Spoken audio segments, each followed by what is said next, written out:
Perkenalkan, nama saya Muhammad Angasta dari Teknik Telekomunikasi Angkatan 2007. Pada tugas saya ini, saya membuat sistem antena MIMO 2x2 untuk handset 4G TD-LTE pada frekuensi 2,3 GHz. Sistem antena yang saya gunakan ialah sistem antena MIMO, yaitu sistem antena ganda. Antena ini akan digunakan pada handset LTE. Ya, LTE sendiri merupakan pengembangan teknologi 3G dengan beberapa kelebihan seperti data rate yang lebih tinggi, latensi yang lebih rendah, kemampuan menangani user yang lebih baik, dan kelebihan-kelebihan lainnya. Nah, jadi karena akan digunakan pada handset, antena yang saya buat harus sedemikian rupa bentuknya sehingga muat pada handset yang berukuran kecil. Sehingga antena harus berukuran kecil, dimensinya kompak, dan juga tetap memenuhi karakteristik antena yang baik. Pada tugas saya ini, saya menggunakan jenis antena PIFA atau Planar Inverted F Antenna. Jenis antena ini banyak digunakan untuk antena pada handset karena beberapa kelebihannya seperti ukurannya kecil, kemampuannya dalam backward radiation, jadi efek radiasi ke kepala manusia lebih kecil, dan juga kemampuannya untuk ditempatkan pada berbagai kondisi. Namun ada juga kekurangannya, yaitu bandwidth yang dihasilkan relatif sempit. Namun ada beberapa teknik yang dapat dilakukan untuk memperlebar bandwidthnya. Dapat dilihat pada sistem saya ini, saya menggunakan 2 buah antena karena saya merancang sistem MIMO atau multiple input, multiple output. Kelebihan dari sistem MIMO ini adalah kemampuannya menangani sinyal multipath atau interferensi.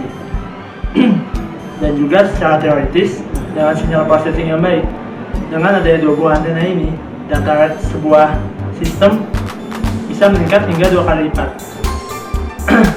Jika antena ada 4, secara teoritis juga dapat meningkat hingga 4 kali lipat.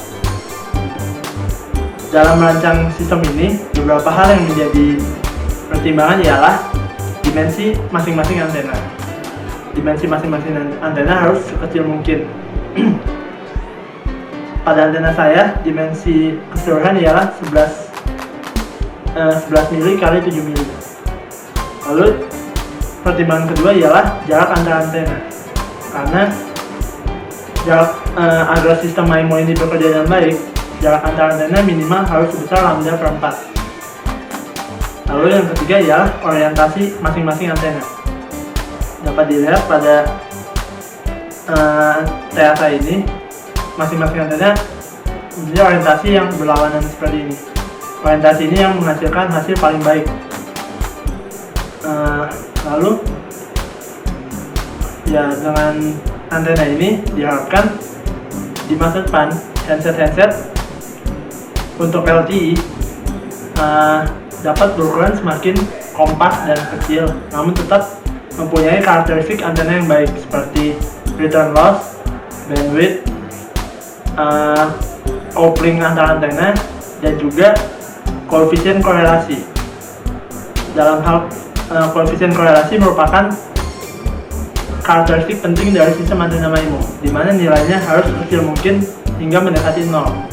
Pada sistem saya ini, saya mendapat sistem koefisien korelasi sistem sebesar 0,000006, sehingga bisa dikatakan mendekati 0, dan sehingga sistem antena yang saya buat ini sudah cocok untuk diaplikasikan pada handset MIMO untuk LTE. Return loss suatu antena dapat diukur dengan menggunakan alat ini, yaitu Vector Network Analyzer. Return loss yang baik ialah mempunyai nilai lebih kecil daripada minus 10 dB.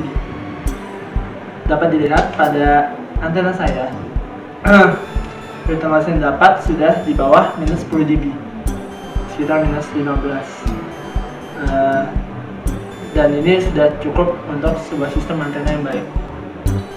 Alat ini juga dapat mengukur coupling antar antena, di mana sama juga coupling antar antena semakin kecil nilainya semakin baik, jadi semakin minus semakin baik. sekian dari saya harap ini dapat berguna untuk kedepannya, dan mungkin adik-adik di bawah saya akan mengembangkannya lebih lanjut sehingga didapat hasil yang lebih baik. Terima kasih. Assalamualaikum warahmatullahi wabarakatuh.